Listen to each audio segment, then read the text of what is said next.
Oke, Assalamualaikum warahmatullahi wabarakatuh. Kembali lagi di channel Sinogeografi, dan pada kesempatan kali ini kita akan membahas tentang cuaca dan iklim. Jadi materi ini kelas 10 ya. Bagi kelas 11 dan kelas 12 tetap bisa menyimak materi ini sampai selesai untuk menambah informasi dan juga menambah pengetahuan. Dan bagi kalian yang baru pertama kali lihat video saya yang ini atau pertama kali lihat channel ini, saya ucapkan welcome dan semoga cara saya menyampaikan informasi dalam video ini bisa kalian terima dengan baik.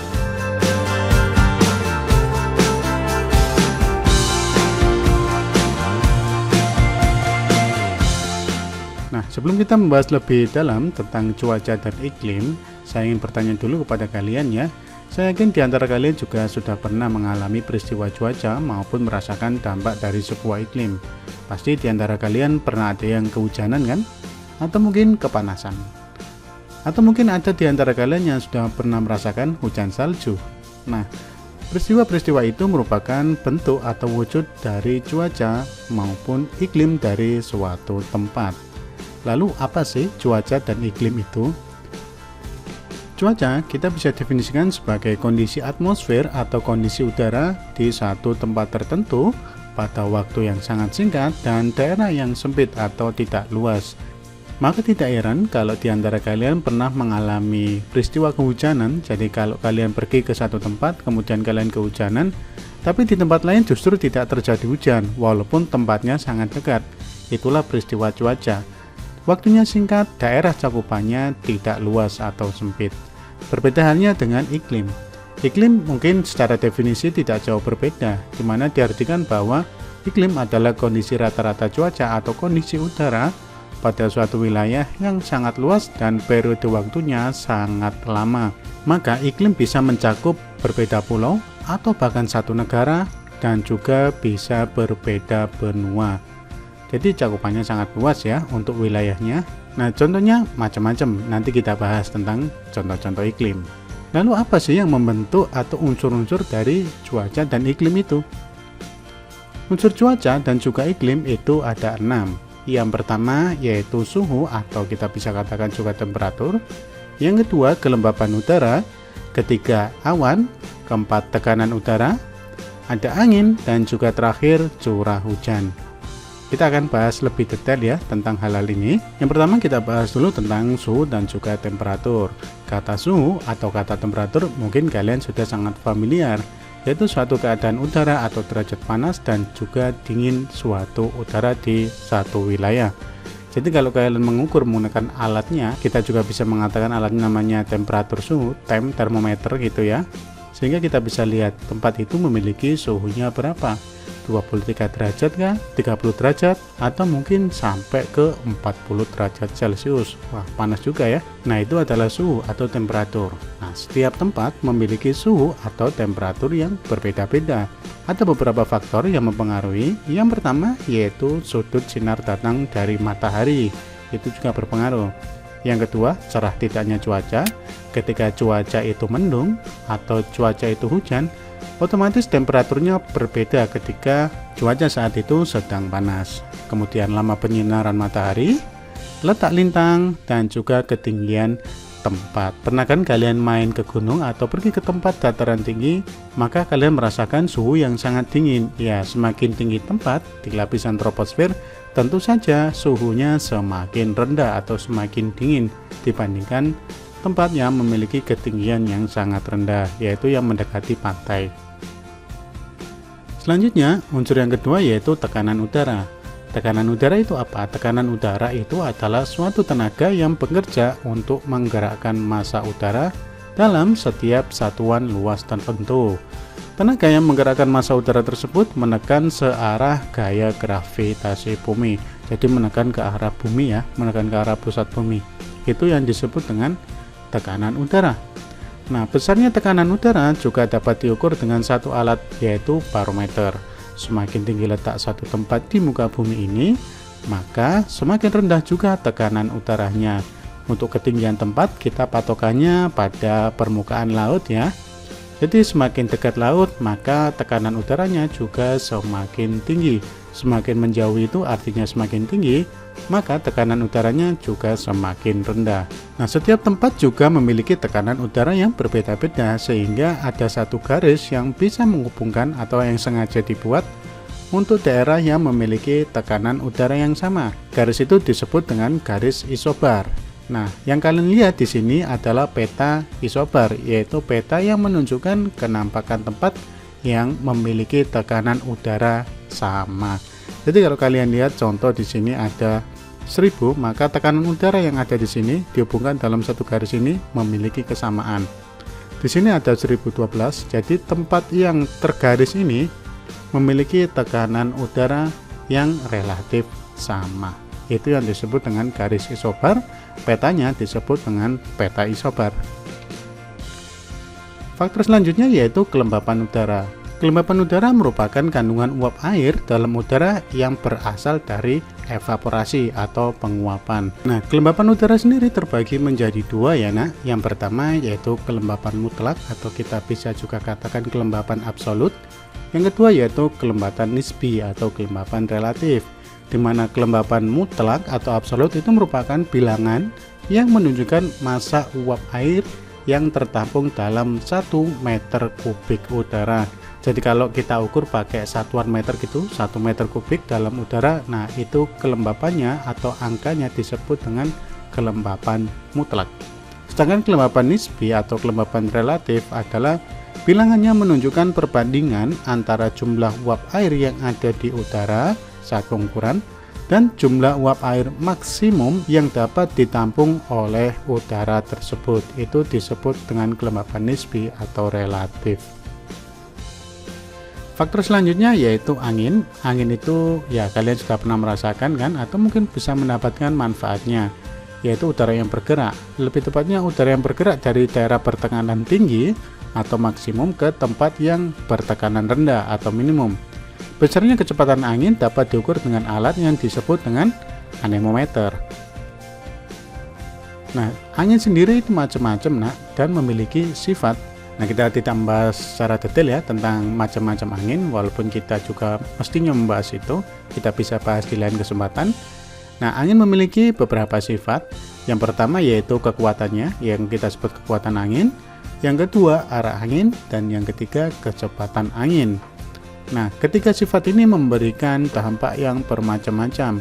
Kalau angin itu sangat kuat, ya berbahaya juga, termasuk dengan kecepatan yang ujung-ujungnya adalah menimbulkan dampak kerusakan bagi umat manusia. Nah, jadi angin yang biasa-biasa itu yang bermanfaat untuk manusia, kurang lebih seperti itu ya. Selanjutnya yaitu awan. Awan itu apa? Awan itu adalah kumpulan uap air dan kristal es pada udara, khususnya di atmosfer. Awan terjadi karena adanya pengembunan atau pemadatan uap air yang terdapat di udara setelah melampaui keadaan jenuh. Awan sendiri sebenarnya terbagi menjadi 3 kategori umum, meskipun kalau dipecah sangat banyak sekali. Kategori yang pertama yaitu disebut dengan awan cirrus, awan yang sangat tinggi. Kemudian ada awan stratus, dan yang ketiga adalah awan cumulus. Nanti macam-macam, ada cumulonimbus juga ya. Jadi itu adalah jenis-jenisnya. Dan bahas secara detail tentang itu ya, mungkin di lain waktu saja biar videonya tidak terlalu panjang. Selanjutnya komponen atau unsur dari cuaca dan iklim yaitu curah hujan. Apa sih curah hujan? Curah hujan itu adalah jumlah air hujan yang jatuh selama periode waktu tertentu, yang mengukurnya menggunakan satuan tinggi di atas permukaan tanah secara horizontal, dan diasumsikan bahwa ketika terjadi hujan itu tidak ada infiltrasi atau penyerapan atau peresapan air ya. Kemudian tidak ada runoff. Runoff itu air yang mengalir di permukaan, dan juga tidak ada evaporasi atau penguapan. Jadi seluruh total hujan, air hujan itu ya, tetesan air hujan yang turun, nah itulah yang disebut dengan curah hujan. Mudah-mudahan kalian bisa paham ya. Kemudian selanjutnya kita akan bahas tentang macam-macam iklim dan juga cuaca. Nah, kalau cuaca sendiri saya yakin kalian juga sudah bisa menyebutkannya, karena kalian juga sudah pernah merasakan berbagai macam jenis cuaca. Apalagi kalau di antara kalian sudah pernah pergi ke luar negeri di daerah yang bukan tropis ya. Nah, kita akan bahas cuaca yang ada di Indonesia secara umum saja. Yang pertama ada cuaca panas, Pernah merasakan kan cuaca panas? Jadi di situ yang kita rasakan ya teriknya matahari dan kondisi awannya sangat cerah sekali. Ada juga cuaca cerah di mana di situ tidak ada curah hujan sama sekali. Kemudian cuaca berawan, cuaca berangin, cuaca dingin, dan juga cuaca hujan.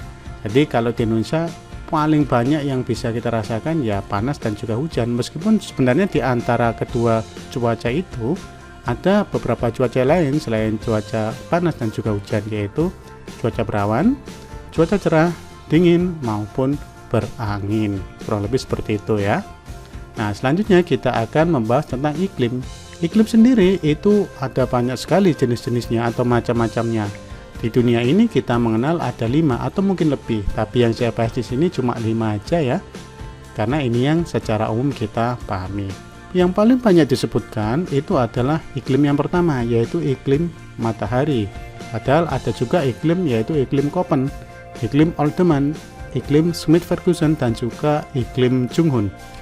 Iklim yang pertama yaitu iklim matahari. Inilah yang sering kita bahas, bahwa Indonesia beriklim apa? Pasti mayoritas di antara kalian menjawab iklimnya tropis. Itu tidak salah, sangat tepat sekali. Tapi itu adalah iklim berdasarkan iklim matahari. Jadi iklim matahari ini membagi berdasarkan garis lintang ya. Jadi lintang di antara 0 sampai 23,5 derajat, baik itu ke utara maupun ke selatan, kategorinya adalah iklim tropis. Dari 23 sampai 40 derajat, baik di utara maupun selatan, itu kategorinya iklim subtropis. Dari 40 derajat sampai 66,5 derajat, itu kategorinya iklim sedang. Dari 66,5 derajat sampai 90 derajat dikategorikan iklim dingin atau iklim kutub. Itu adalah pembagian iklim berdasarkan iklim matahari. Mudah-mudahan kalian paham ya. Selanjutnya ada iklim Köppen. Iklim Köppen ini terbagi menjadi 5 dan didasarkan pada perhitungan curah hujan. 5 iklim itu yaitu iklim A, di mana iklim A itu adalah iklim hujan tropis. Kemudian ada iklim B, yaitu iklim arid atau kering. Kemudian yang ketiga iklim C, sedang hangat atau juga mesotermal. Ada iklim D, iklim salju atau mikrotermal. Terakhir yaitu iklim E, yaitu iklim es atau salju abadi. Nah, sebenarnya ada gandengannya, tidak hanya A, B, C, D, E, tapi ada contohnya seperti AF, AW, AM. Jadi seperti itu berdasarkan kategori tempatnya juga. Nah, ini ada beberapa contoh di berbagai wilayah di dunia, bahwa mayoritas, tidak semua ya, kalau kita lihat peta di Indonesia ini, Indonesia masuk dalam kategori AF dan juga AM. Ada juga sih beberapa yang AW. Dengan di beberapa negara macam-macam ya, ada yang BWH, ada yang BWK dan sebagainya. Kita fokus saja ke Indonesia di sini ya. Apa itu AF, apa itu AM dan juga AW? Kita bisa lihat di sini.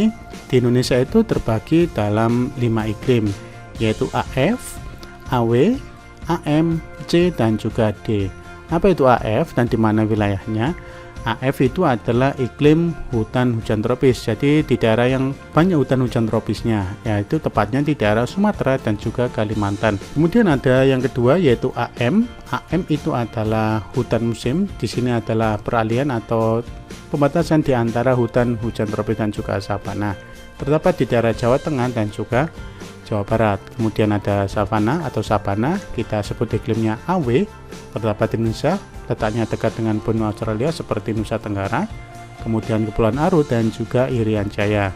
Kemudian ada juga sih wilayah Indonesia menurut Köppen yang masuk kategori sedang, yaitu C, di mana yaitu terdapat di hutan-hutan daerah pegunungan. Ada iklim D, yaitu terdapat di pegunungan salju Irian Jaya. Jadi lebih dingin yang D ya. Itu pembagian menurut Köppen. Oke, mudah-mudahan kalian paham ya nak. Selanjutnya kita akan membahas tentang iklim Schmidt-Ferguson.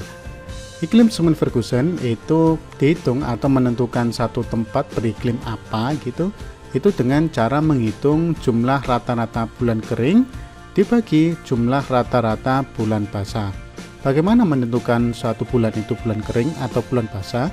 Ada kriterianya, di mana bulan kering itu ketika curah hujannya kurang dari 60 mm. Sedangkan bulan basah itu curah hujannya di atas 100 mm. Ketika ada di antara 60 sampai 100 mm itu dikategorikan dalam bulan lembab. Nah, dari perhitungan ini ketika ketemu akan muncul nilai Q atau Q. Berapa nilai Q-nya kita bisa lihat dan kita masukkan ke dalam tabel ini. Ketika Q atau Q-nya itu ada di antara misalkan 0,6 sampai 1, maka tempat tersebut masuk dalam kategori iklim D atau iklim sedang. Ketika perhitungannya di antara 1,67 sampai 3 atau tidak lebih dari 3 Q-nya, maka masuk dalam iklim kering yaitu F. Atau kita bisa juga pakai yang ini juga Schmidt-Ferguson. Kita hitung dalam 1 tahun berapa jumlah bulan basahnya, misalkan ada 3 atau mungkin 4 atau mungkin 5, kita bisa hitung. Misalkan ada di 5 ini ya. Kemudian di sini bulan keringnya berapa? Misalkan ada 3 atau ada 4. Kita anggap aja 4. Ini bulan basahnya 5, kemudian kita tarik di sini ada bulan keringnya 4. Di antara 5 dan 4 berarti ada di titik ini. Ini masuk dalam kategori iklim apa? Nah, yang bawah ini sebenarnya ada keterangan ini adalah A, B, C, D, E, F sampai terakhir di sini adalah H. Nah, kalau di antara 5 dan 4 sini, 5 bulan basah, 4 bulan kering, maka di sini masuk dalam kategori iklim sedang yaitu 0,6 sampai 1 ya, di sini kurang lebih. Oke, itu adalah pembagian iklim menurut Schmidt-Ferguson. Mudah-mudahan paham ya. Selanjutnya ada pembagian iklim menurut Oltmann, di mana klasifikasi iklim yang dilakukan oleh Oltmann, jadi orangnya namanya Oltmann ya, maka dikatakan iklim Oltmann itu didasarkan pada jumlah kebutuhan air oleh tanaman, terutama pada tanaman padi dan juga palawija. Jadi sama juga kayak Schmidt-Ferguson, dia menghitung jumlah bulan basah dan juga bulan kering. Tapi yang saya baca antara Schmidt-Ferguson sama Oltmann itu ada sedikit perbedaan kriteria dalam menentukan bulan basah dan bulan kering. Tapi ada juga yang menyamakan. Jadi ini yang saya lihat dari beberapa jurnal ya, jurnal penelitian, maka saya lebih cenderung kepada itu saja. Kalau tadi Schmidt-Ferguson ukurannya 60 sampai 100, jangan di iklim Oltmann ini curah hujannya dikatakan bulan basah kalau di atas 200 mm. Lembab kalau di antara 100 sampai 200 dan bulan kering yang kurang dari 100 curah hujannya. Sehingga akan ketahuan. Nah, ada juga kategori di sini yang lebih mudah, di mana iklim A yaitu bulan basah lebih dari 9 kali berturut-turut. Jadi kalau dikategorikan iklim A itu berarti bulan basahnya lebih dari 9 kali berturut-turut. Kalau iklim B bulan basahnya 7 sampai 9 kali berturut-turut dan seterusnya ini. Kemudian saya baca lagi di jurnal ada yang menuliskan seperti ini, bahwa dalam tipe-tipe atau zona iklim menurut Oltmann itu ada A, B, C, dan D sampai E, di mana A sendiri ada A1 dan juga A2, di mana bulan basah yaitu 10 sampai 12 bulan, artinya bulan keringnya bisa tidak ada atau hanya 1. Kemudian dilakukanlah interpretasi. Iklim B atau zona B itu bisa terbagi menjadi 3 juga, ada B1, B2, dan B3, di mana semua ini dengan menghitung jumlah bulan kering dan juga jumlah bulan basahnya. Dan ada juga yang menggunakan keterangan di samping ini dengan menghitung jumlah bulan kering dan juga jumlah bulan basah. Hampir sama sih sebenarnya caranya dengan Schmidt-Ferguson, hanya kriterianya aja yang sedikit berbeda. Lalu bagaimana pembagian iklimnya di Indonesia? Nah, di Indonesia berdasarkan keterangan ini, kalian bisa lihat peta ini ya, di mana Indonesia sebagian wilayahnya itu ada yang beriklim A, ada yang B1, B2, C1, dan C2, atau mungkin ada yang E ya. Dimana kalau di Papua ini mayoritas bertipe iklim A kalau menurut Oltmann. Kemudian di Kalimantan ini beriklim B1. Kalau di Jawa dan Sumatera ini variatif ya, termasuk juga di daerah Sulawesi. Itu menurut pembagian iklim Oltmann. Terakhir yaitu iklim Junghun, yaitu klasifikasi iklim yang pembagian iklim pada satu tempat didasarkan pada ketinggiannya, yang mengkaitkan iklim dengan jenis tanaman yang tumbuh dan berproduksi optimal sesuai dengan suhu habitatnya. Jadi gampangnya begini. Nah, kalian bisa lihat di mana ketinggian tempat saya gambarkan seperti ini, ada 0, ada 600, ada 1500 sampai 2500. Di sini saya berikan garis, di mana garis itu membagi beberapa zona, di mana 0, ketinggian 0 ya, berarti sampai ke pantai permukaan laut itu, sampai ketinggian 600, ada yang menuliskan 600, ada juga yang menuliskan 700, ya tidak jauh berbeda lah. Kalau 100 selisihnya hanya sekitar 0,6 derajat Celcius. Ketinggian 0 sampai 600 meter masuk dalam kategori zona panas. Tumbuhannya yang bisa tumbuh ya contohnya seperti karet, tebu, jagung, kelapa, dan juga padi, dan beberapa tanaman lain yang mungkin bisa beradaptasi dengan baik. Selanjutnya lebih tinggi lagi, antara 600 sampai batasnya 1500, itu masuk dalam kategori zona sedang. Tumbuhannya yang bisa tumbuh ya kopi, tembakau, coklat, dan juga teh. Di atasnya lagi antara 1500 sampai 2500, ternyata kopi masih bisa tumbuh di sini. Kemudian ada kina dan berbagai jenis sayuran, termasuk juga tumbuhan pinus. Kategori zonanya zona sejuk ya di sini. Paling tinggi sendiri yaitu 2500 sampai seterusnya, yaitu masuk dalam kategori zona dingin. Pada zona ini tidak ada tanaman budidaya, yang ada adalah tumbuhan lumut. Kenapa? Karena isinya mayoritas adalah berupa es. Jadi kurang lebih seperti itu pembagian iklim menurut Jung Hoon berdasarkan ketinggian tempatnya, sehingga tanaman-tanaman ini bisa tumbuh di daerah-daerah yang sesuai. Baik anak-anak, saya rasa itu dulu ya materi kali ini. Semoga kalian bisa menerima dengan baik informasi atau pembelajarannya, dan kalau ada pertanyaan silahkan tulis saja di kolom komentar. Terima kasih, dan kalau dirasa video ini bermanfaat silahkan kalian sebarkan. Sampai jumpa di video selanjutnya ya. Assalamualaikum warahmatullahi wabarakatuh.